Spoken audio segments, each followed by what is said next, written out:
Hi guys, welcome to yet another chapter of forensic medicine. Today we will discuss another two important heavy metals, mercury and copper. These are the two important heavy metals which cause acute and chronic poisoning under different scenarios. Though with all heavy metals, acute poisonings are rare nowadays, chronic poisoning are much more common and of public health importance. So before we go into, let us remind you that mercury and copper, as they're heavy metals, so they act in the same way. The mechanism of action is same.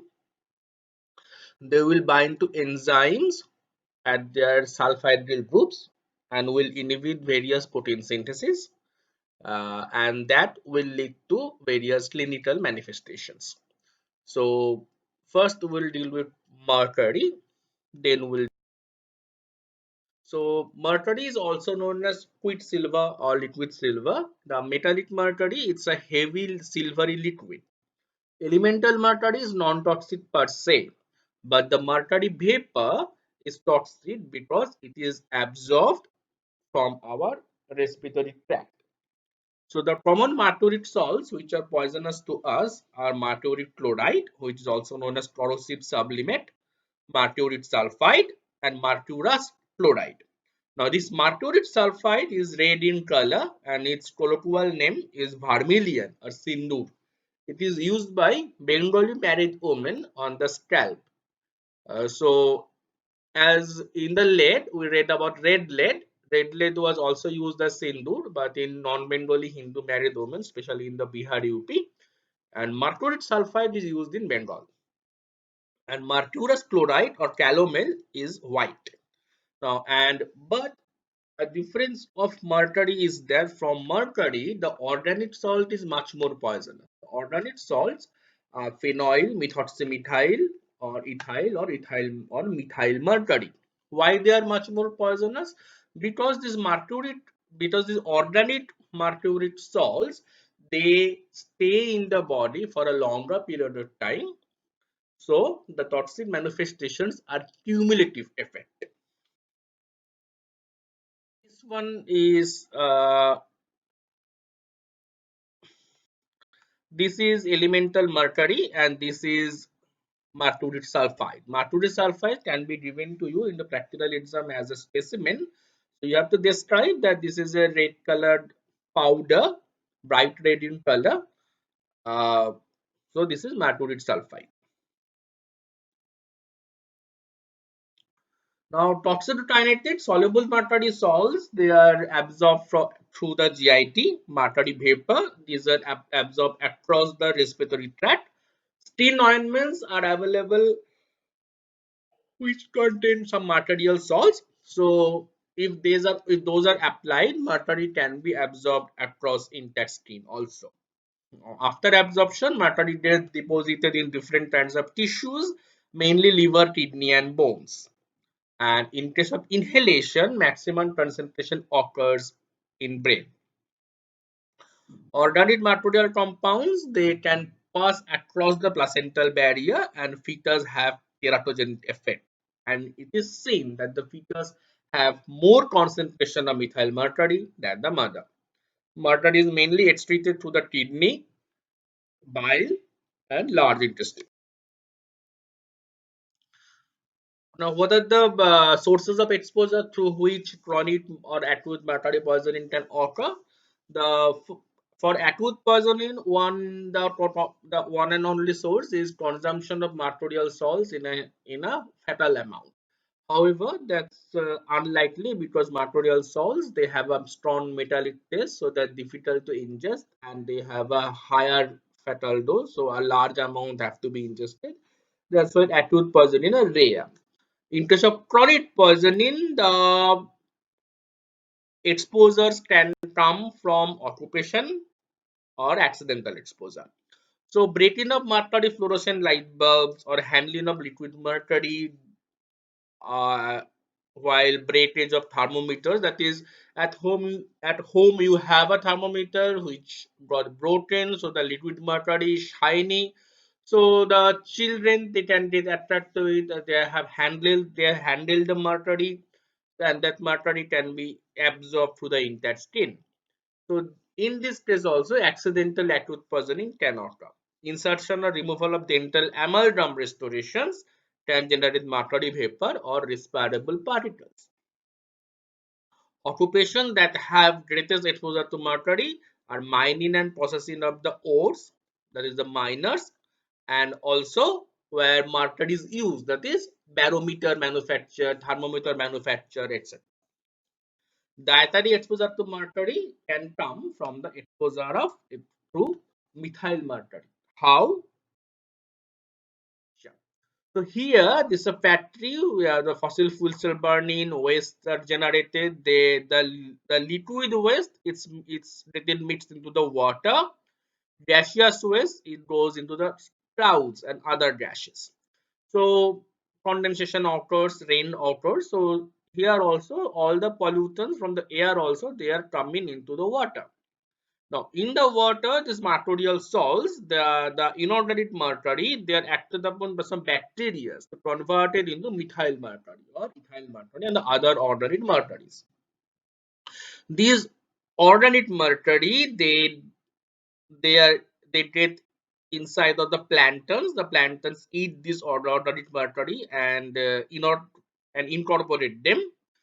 The planktons are eaten by fish, fish are eaten by humans. So in this way mercury from factory, air, soil, water all are coming inside the human body and that can cause mercury poison. Clinical features, acute poison. So now as I said, from mercury acute poisoning is rare but it can happen. So if it happens, what is the clinical manifestations? The initial manifestation is usually delayed by 3 to 4 hours. They include dyspnea, cough, fever, headache, chills, etc. There is the metallic taste in the mouth, burning sensation, etc. There is blurring of vision. Stomatitis can occur with increased salivation, and so there is swelling of the salivary glands and gingivitis can occur. Teeth may become loose due to gum inflammation. In severe cases, there can be non-cardiogenic pulmonary edema, etc. So mainly are the GI symptoms. So GI symptoms and respiratory symptoms. So GI symptoms are metallic taste in mouth, pain abdomen, diarrhea, stomatitis, glossitis, gingivitis, and there can be dyspnea, cough, fever, headache, chills, non-cardiogenic pulmonary edema, etc. Now, Kawasaki disease is a mutative is a disease of the children. There, it is also known as mutocutaneous lymph node syndrome. So there's fever with lymphadenopathy and mutocutaneous rashes. So rashes of the skin and the mucous membrane also they are congested and inflamed. So a presentation similar to Kawasaki disease can occur. At this is strawberry tongue or glossitis which occur due to acute mercury poisoning. And this is a picture of a Kawasaki disease child. This type of rashes occur, confluent erythematous rashes. So a presentation similar to Kawasaki disease is common. So all then comes the neuropathy, the neurological symptoms. Ataxia, fasciculation of the tongue and legs, they are reported in the children. In case of older individuals, syndrome similar to Parkinsonism can be seen. So what are the symptoms of Parkinsonism? Bradykinesia, that is slow movements, cogwheel rigidity. Cogwheel rigidity means the limbs are rigid in movement. However, that rigidity is not uniform. So that is called cogwheel rigidity. And intention tremor. Tremor can be two types. One is static tremor and intention tremor. Static tremor is that tremor is present always, but intention tremor is not present at rest, but whenever the person is going to do something or hold something, the tremor increases. So that is called intention tremor. So these symptoms they also appear. Uh, so the theory is that in case of inhalational poisoning, as I said, that the concentration in brain is highest. So some watery vapors they can be deposited in the cerebellum, and so they cause a Parkinsonism-like syndrome. And gingivitis, halitosis, as I said, are common. As in lead poisoning, there was a blue line called the Bartonian line. A similar blue line can be seen in in mercury poisoning also. And erythematous, macular, and papular rashes are common with the mercury vapor poisoning. They usually involve hands and feet, but can involve the other areas. So this was the mainly this is seen in terms of inhalational poisoning. One neuropsychiatric symptom is seen. This is called erethism. Erethism is a classic manifestation but rare, can occur in both severe acute poisoning or chronic poisoning. They include abnormal shyness, loss of self-confidence, that the person becomes confined to himself. He doesn't leave his room, spends the entire day in his room. He is depressed, however irritable, doesn't like interaction with other humans. Amnesia, excitability, mood changes, violent mood swings, progressive, and then gradually progresses to stages of delirium with hallucination. In severe cases, there can be in severe cases there can be either suicidal melancholia. Melancholia means depression. He is so much depressed that he can try suicide, or on the other end of the spectrum, there can be manic depressive psychosis. That means sometimes he's depressed, sometimes he's manic. So this is also known as Mad Hatter. Mad Hatter is from the character Mad Hatter in the Alice in Wonderland. Uh, it is uh, it is theorized that the character of Mad Hatter in the Alice in Wonderland was inspired by some persons with chronic mercury poisoning or material erythism. It is a character of chronic but can be seen in severe acute mercury poisoning also.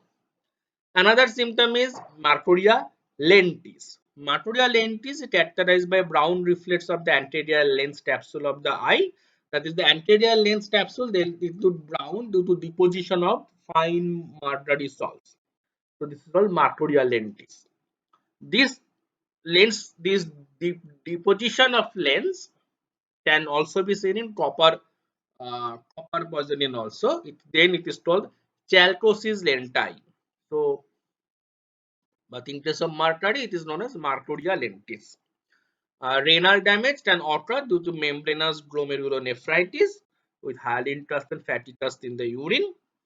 Acrodynia is a pin disease, is mainly seen in acrodynia lutes, dystromation, and red inflammation, erythematous rash. This is acrodynia.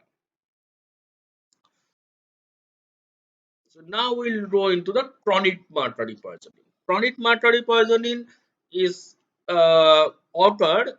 The first and foremost symptom is tremor. Chronic mercury poisoning, mainly seen in inhalational poisoning. So ingestion is rare in case of chronic mercury poisoning. The tremor it comes in three phases. Initially, it is subtle. This subtle tremor, however, it gradually increases. Then it's mainly intentional tremor. It increases whenever doing any work. So it is jerky movement.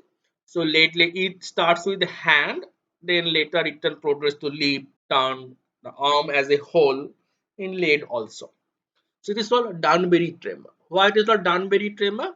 Because initially in Victorian English era, you could see in the old movies that the women they are wearing bead hats. So the hats, uh, they were so big that they often blown away by wind. So to prevent that, in the periphery of the large rim, small mercury balls were fitted.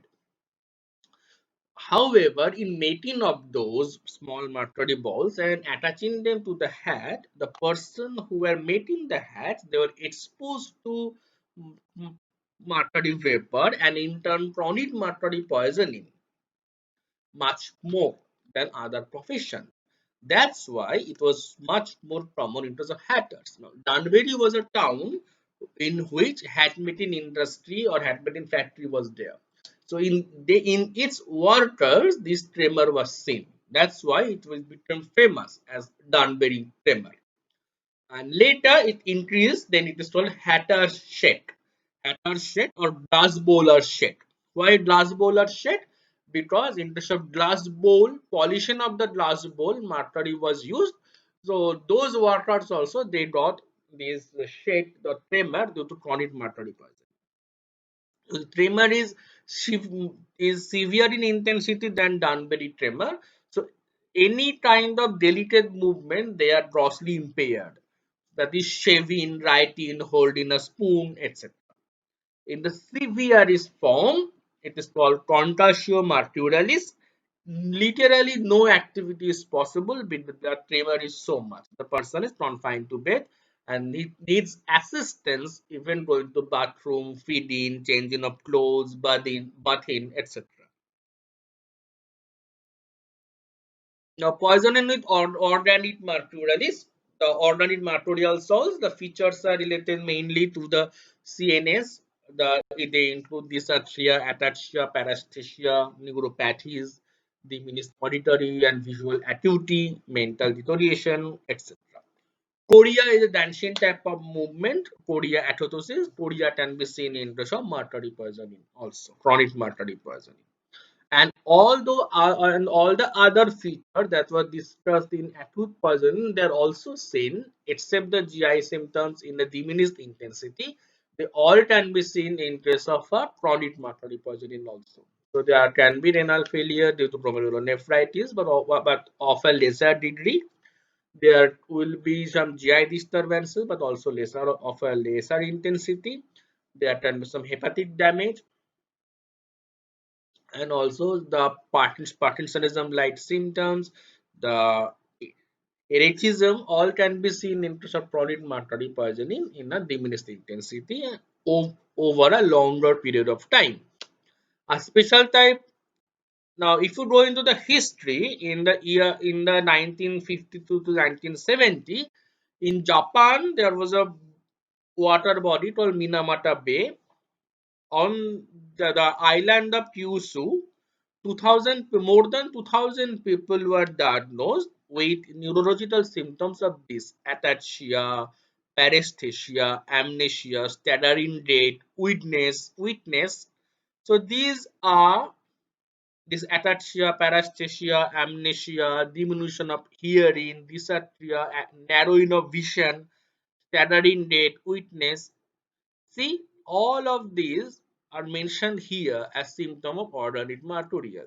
So in the year 1953 to 1970 in Japan, uh, in the island of Kyushu, more than 2000 people have this collection of symptoms.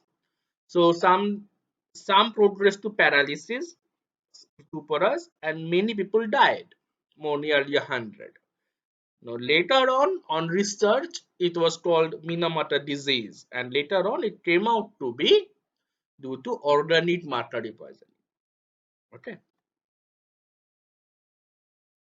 So how to diagnose? You do X-ray mercury in case of acute poisoning. Mercury is a radioactive salt, so it can be seen in the stomach.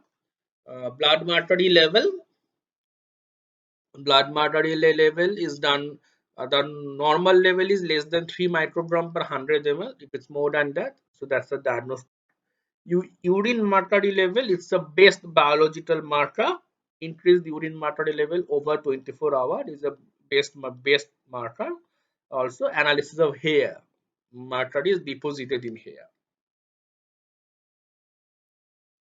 How to treat?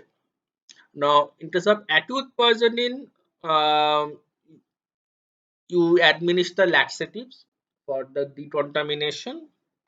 Demulsions can be given as mercury chloride has a corrosive property, so demulsion can be given. Stomach was can is advisable to add egg white of 5% albumin because albumin combined with mercury to form a adjunct compound albuminate, which is soluble in water, so it will come out with the suction fluid. Mercurial salts, they are relatively well absorbed, so activated charcoal in contrary to other heavy metals. So activated charcoal can be used for chelation. Any of this can be used, which is antilucide, DMPS, DMSA, or D-penicillamine. So for the decontamination, MSS is contraindicated. You add laxatives can be tried. Emulsions can be given in case of corrosive salts. Stomach was you add 8 white or 5% albumin, activated charcoal, and chelation. In case of organic salts, chelation is not very effective. Treatment is mainly supportive measure. At the end, you can hemodialysis or hemofiltration or plasma exchange can be tried. Chronic poisoning, the treatment modality has two. First, remove the patient from the source of the poisoning, chelation, and supportive. That's all. Autopsy features in case of death due to acute mercury poisoning, mucosa is grayish in color of the entire GI tract up to stomach. Grayish in color, it is soft with superficial corrosion. There can be hemorrhagic spots. Survival, if it's longer, then large intestine will have the similar feature with hemorrhagic ulcers here and there. Kidneys are pained and swollen due to cortical edema. Microscopy will demonstrate necrotic changes of the renal tubules. For forensic tissues, poisoning is mainly accidental in manner, rarely suicidal or homicidal. Mercury and its compound, they are used in many industry, agricultural, and occupational toxic hazards. Dental amalgams and fillings, they contain mercury, so dental surgeons are chronically exposed to mercury. Food poisoning is common through fish with organic mercurial compounds. In the past, mercurial salts were used for many treatments. Uh, Even to the calomel or mercurial chloride, you sometimes used as laxative in the indigenous medicine. So from that also, this can occur. So these are the forensic issues related to mercury. Now we start with copper. Copper is a brown colored shiny metal, but its toxic salts are different color. They are usually blue and green. Uh, Copper acetoarsenite is known as Paris green. Copper arsenite is known as Shields green. Copper subacetate is known as verdigris, and copper sulfate is known as blue vitriol. That's why sulfuric acid is known as oil of vitriol because it was extracted from copper sulfate. And this is a copper sulfate looks bright blue colored shiny crystals. Uses copper is a very good conductor of heat and electricity, so it was used in many electrical appliances and also industries where high conductivity is needed. Copper is used in many alloys like bronze and brass. Copper is useful in electroplating. Copper is used in contraceptive devices. It has spermicidal properties, so copper T tube is used. Copper sulfate as a salt, it is used as a fungicide to kill the fungi, algicide to kill the algae, mollusticide to kill the mollusks, and bactericide. So mainly in the water treatment plants and in fishery hatchery, they are used in the water to kill the algae and bacteria as algicide. And also it is used in medicinal medicines. It has emetic property, and this copper sulfate as a blue in color. It's sometimes used in fresh fruits and vegetables to give them a lustrous color.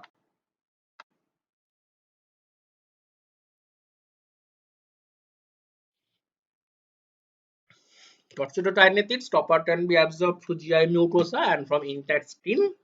Copper is present in the serum in two forms. One is free form, which is bound to albumin, and another one is bound to copper enzyme celluloplasmin. Urine normally contains only traces of copper. Copper is mainly excreted through bile and feces. Usual fatal dose 10 to 20 grams of copper sulfate, which is quite high. Clinical features of acute poisoning. Acute poisoning is rare, as a large amount of salt has to be consumed.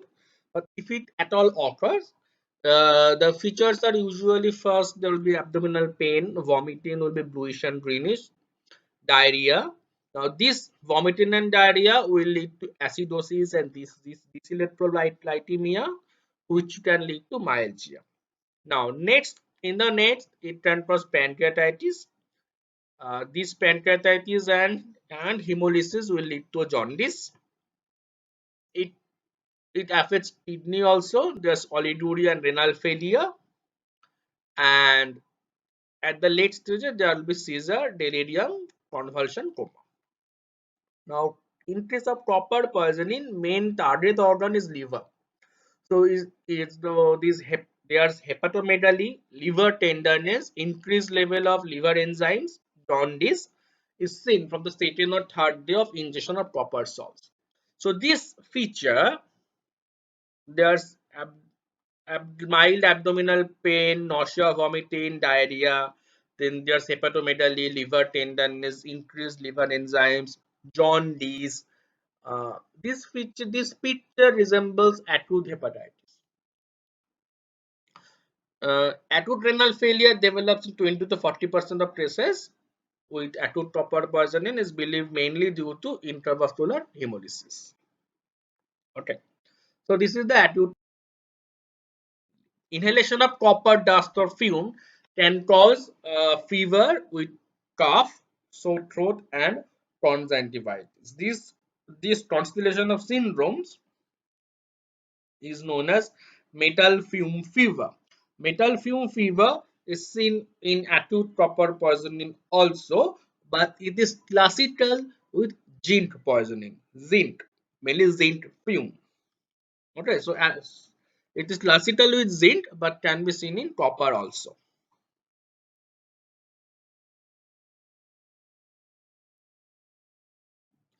And as I said with mercury, that there's mercurial lentis, here this is chalcosis lens.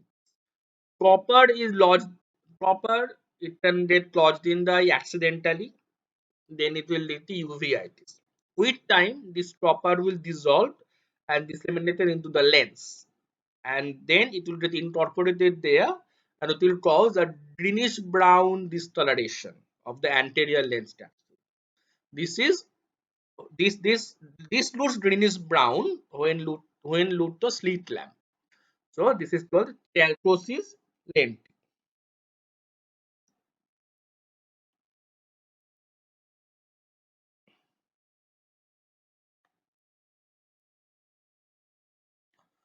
Chronic poisoning, what is seen in case of chronic poisoning, copper sulfate, as I said, is used as algicide, fungicide, monasticide, etc.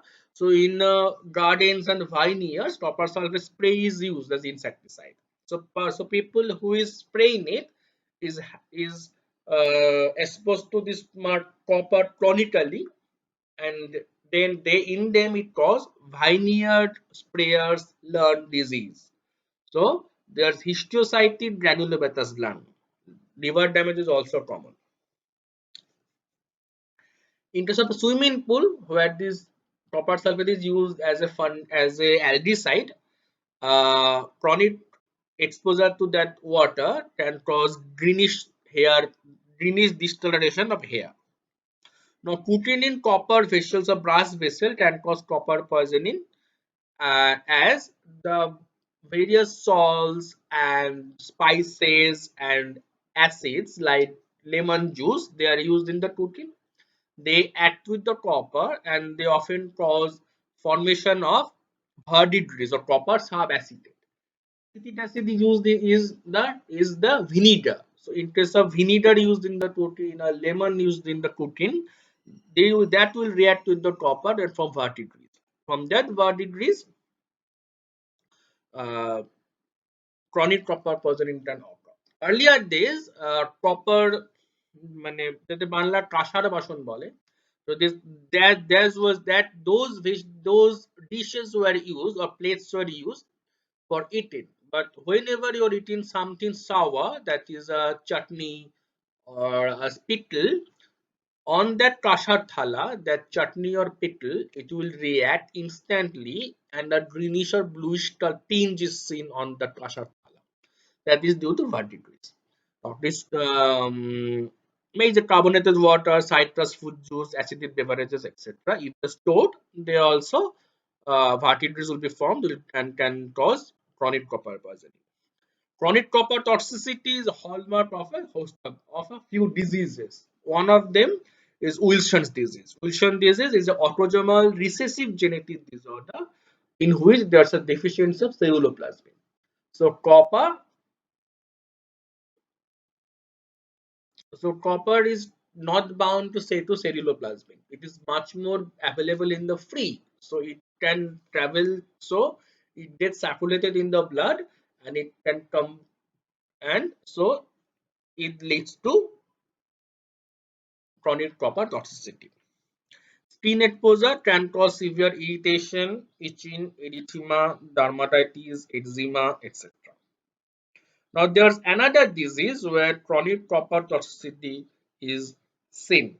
That is called that disease is Menkes Tinty hair syndrome. Menkes Tinty hair syndrome is an X-linked recessive disorder of copper metabolism. So it is seen in a child. In a child, it's a congenital disease. The child is exhibits peculiar type of curly hair, failure to thrive. That is, he doesn't eat, and mental retardation, and death is common by 5 years of age. The defect lies is a the defective protein is a copper binding ATPase, ATP7A. Its mutation results in uh, defective copper metabolism and distribution. So that leads to this defective copper metabolism distribution led to deficiency of various enzymes which are copper dependent. For example, cytochrome C oxidase, a very important enzyme, tyrosinase. These are the important enzymes which are copper dependent. So those enzymes cannot function. So eventually, a host of problems arise which lead to death within 5 years of age. That is Menkes Tintishia syndrome. Another one is Indian childhood cirrhosis. In Indian childhood cirrhosis, there's progressive liver degeneration in childhood. And in case of liver histology, there's widespread brown orsein staining. This orsein is a copper stain. That means copper is deposited in the liver. And intralobular fibrosis progresses into portal cirrhosis and inflammation. And in case of non-Indian childhood cirrhosis, it's a rare entity. It is seen in the Western countries. It is also known as idiopathic copper toxicity. There also chronic copper toxicity is seen. So these are the diseases where chronic copper poisoning is seen. So copper poisoning is seen is various diseases because copper has a very important biological role. It is the third most abundant element in our body. It it acts as a cofactor of very important of many important enzymes, proteins, etc. It is used as a cofactor in various biochemical reactions. That's why in case of these diseases where there are some mutation of a gene which leads to defective protein which is associated with copper redistribution, proper distribution or metabolism, chronic copper poisoning can be seen. How to diagnose? So you must measure the ceruloplasmin. If ceruloplasmin is less, that means ceruloplasmin is deficient, so copper is not bound, it is in free, so it can lead to chronic copper toxicity. Blood copper level high enough is diagnostic. Urinary level increased urine excretion is indicative of chronic copper toxicity. Radiographically, X-ray may be useful in case of acute poisoning.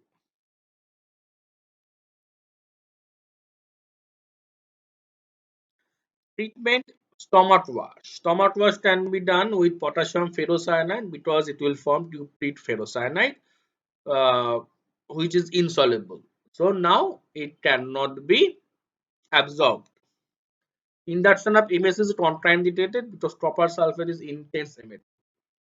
Admission of egg white is recommended because egg white will combine with copper to form albuminate, which is cannot be absorbed.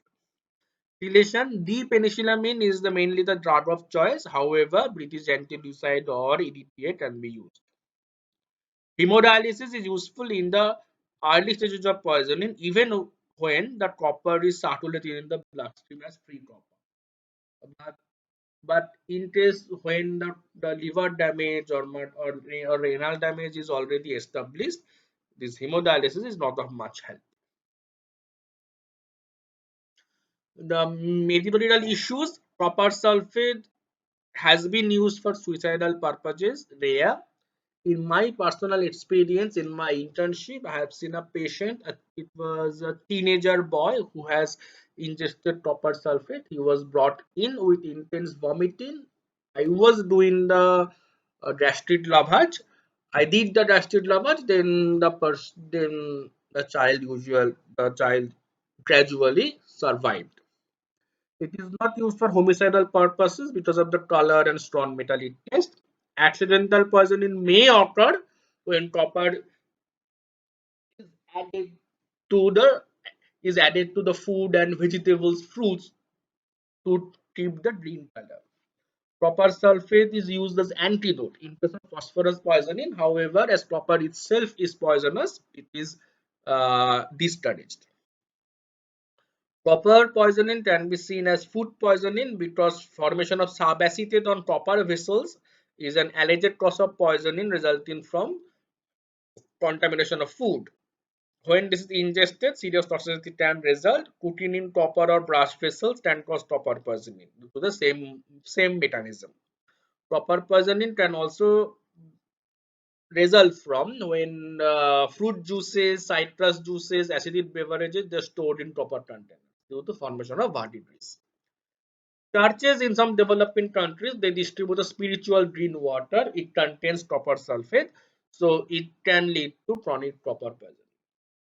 So this is how copper poisoning can occur, how it manifests as and how it is associated with various diseases and how it should be treated.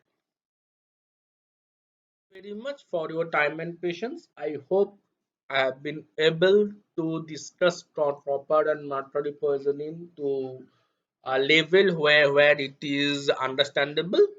If you have any doubt, please feel free to reach to me. Thank you very much.